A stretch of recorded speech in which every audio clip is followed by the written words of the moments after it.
D'emblée, le comparatif que nous vous proposons est exceptionnel. Exceptionnel car si ces deux voiliers sont issus du même architecte, ils n'ont pas été conçus pour le même programme. Exceptionnel car ils sont uniques et le resteront à jamais. Aujourd'hui, ils se rencontrent régulièrement sur les plans d'eau pour des régates aussi amicales que disputées. Si vous avez la chance un jour de monter à bord de l'un de ces deux voiliers pour une régate ou une croisière, en revanche, vous n'en aurez quasiment aucune d'en être l'heureux propriétaire.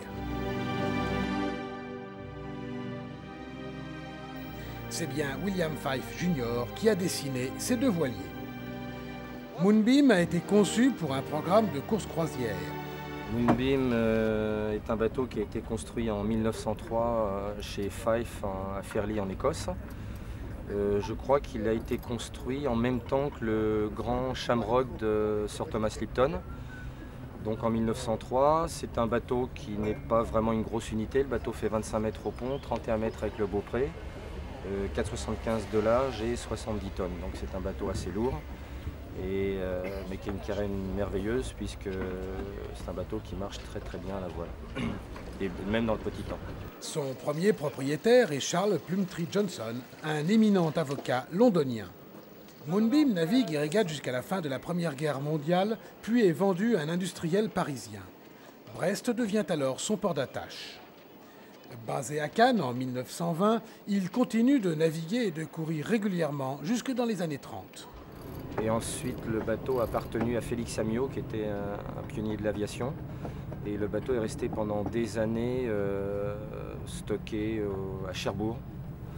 Et hors de l'eau, c'est peut-être ce qui l'a sauvé. Basé aujourd'hui à Saint-Tropez, il participe à l'ensemble des grands rassemblements du yachting classique et navigue également en charter, offrant à ses passagers un accueil d'exception. Le bateau est gréé en côte-rorique, c'est pour moi le plus beau des gréements.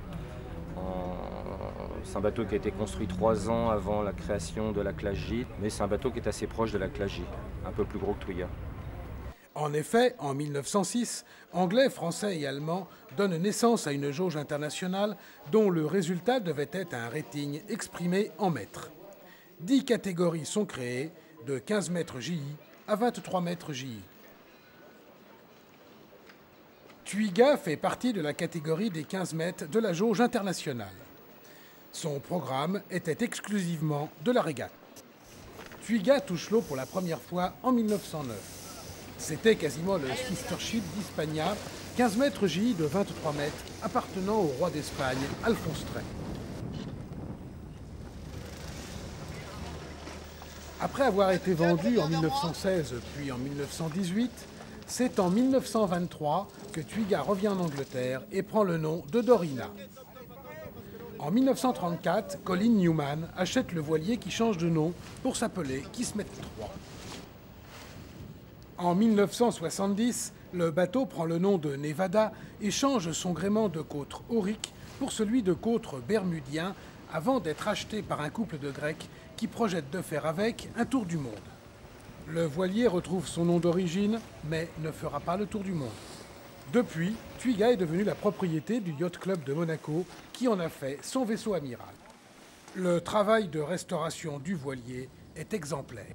Le mérite revient à Louis Aubrist qui a trouvé le bateau et qui l'a fait refaire chez Fairlie Restoration en 86 et qui lui était un puriste. Alors c'est un monsieur qui a d'autant plus de mérite, c'est qu'il ne faisait pas de voile. Son plaisir et sa joie était de remettre les bateaux tels qu'ils étaient originalement. Il en a fait plusieurs, Altaïr, Fulmar, Twiga et bien d'autres. Avant de faire la revue de détail des deux voiliers, il ne faut pas oublier que Moonbeam est un bateau de course croisière plus grand et plus lourd que Twiga, qui a été uniquement dessiné et conçu en fonction de la jauge internationale des 15 mètres JI. Twiga et Moonbeam sont des côtres auriques. Ils portent une grand voile à vergue surmontée d'une voile de flèche et sur l'avant, un foc, une trinquette et un foc volant ou flying jib. À choquer, phoque! Au vent arrière, un foc ballon complète la voilure. Allez, laisse-le les gars!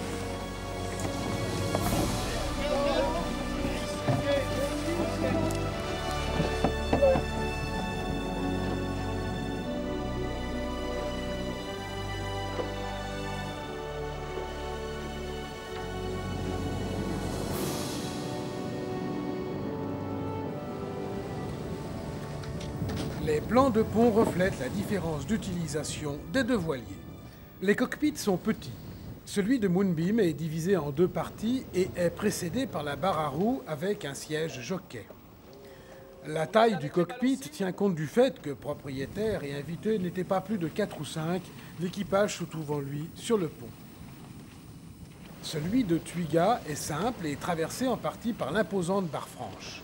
Il est exclusivement réservé aux barreurs et éventuellement à une autre personne. 4. Une des spécificités qui frappe le plus en observant le pont des deux bateaux est la hauteur des hiloires ou des pavois. Si celui de Moonbeam fait entre 20 et 30 cm, il se résume à un simple cale-pied sur Twiga où dès que vous montez à bord, l'on vous prévient du danger de glisser directement par-dessus bord lorsque le bateau prend de la gîte. Durant la course que nous avons faite à bord, un équipier est tombé à la mer et s'est raccroché in extremis à une bastaque qui traînait à fleur d'eau. Et il y avait un tout petit temps. En avant des cockpits viennent ensuite des claire-voies qui éclairent les cabines arrière, appelées ladies cabin. Puis, les descentes permettent de pénétrer à l'intérieur des bateaux. À l'intérieur, les deux côtes ont un plan d'aménagement très proche qui reflète les habitudes de navigation de l'époque.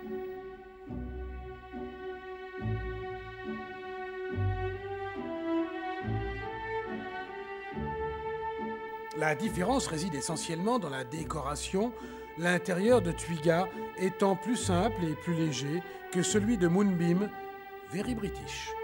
I would like to show you Moonbeam. This is the saloon.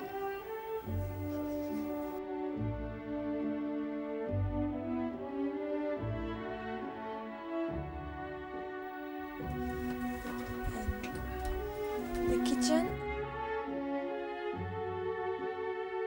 And this is the crew cabin.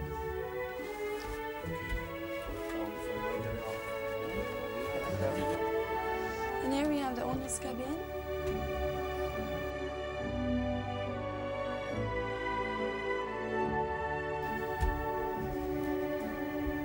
The short room.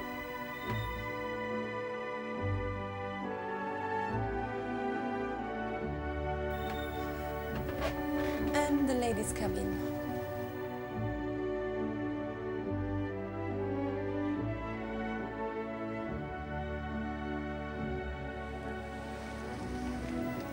Les pieds de mât couronnés par les ferrures de baume et leurs imposants vide-mulets sont encombrés par une multitude de drisses armées de palans qui reviennent sur des râteliers. Là, il est temps de vous présenter un des éléments qui impressionne le plus le néophyte qui monte à bord de ces voiliers. La taille des baumes qui, pour Twiga, dépasse largement le couronnement arrière du bateau. En manœuvre, ces gigantesques espars vous arrivent à la hauteur de jambes sur plus de la moitié de leur longueur et au niveau de la tête vers l'arrière. Inutile de vous dire que lorsque vous êtes à bord pour la première fois, vous avez tendance à plonger à plat pont lors des virements de bord ou des empannages. Juste en avant des mâts se situent les descentes qui mènent au poste d'équipage. Après l'étai de phoque, les avants se prolongent par les beauprés.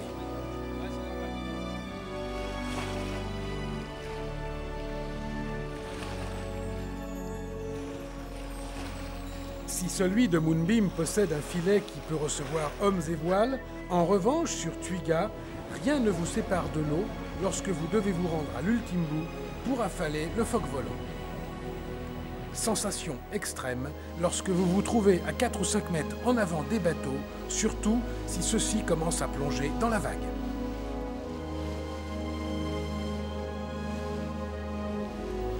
Si l'organisation des ponts est globalement similaire, la répartition des manœuvres et l'accastillage diffèrent.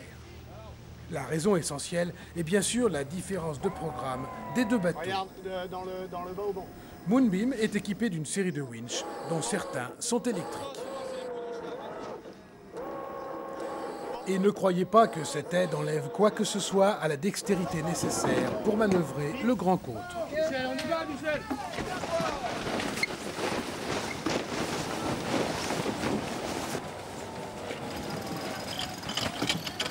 C'est bon, c'est bon, c'est bon. On va la clé. Sur la drisse, fous-toi à l'eau, pas trop la choquer. Pas un treuil, pas un winch sur Twiga. Tout l'accastillage est strictement identique au plan de pont de 1909. Dépalant, encore dépalant, et toujours dépalant.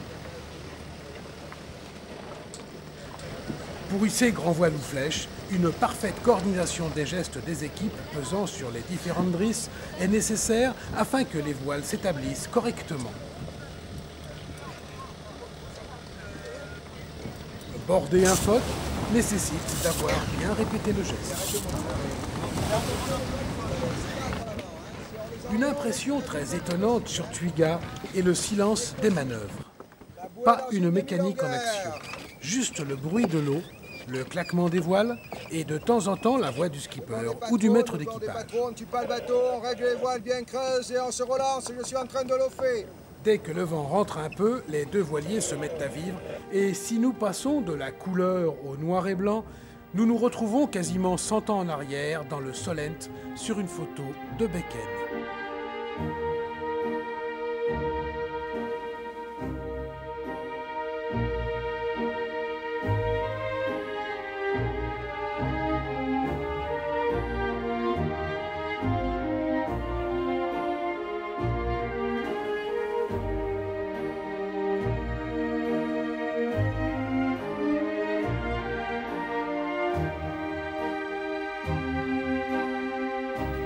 Si vous avez la chance de pouvoir naviguer sur Moonbeam ou sur Twiga, vous débarquerez avec l'impression d'avoir pris place dans des machines à remonter le temps et d'avoir vécu pendant quelques heures à la place de ces yachtmen du début du siècle qui, sur les photos noir et blanc, faisaient travailler notre imagination. Merci à Philippe Le Chevalier, skipper de Moonbeam, et à Bernard d'Alessandri, skipper de Twiga, pour ces quelques heures de navigation, en espérant que nous aurons su vous faire découvrir leur passion à l'image de ce qu'ils désirent en donner avec simplicité.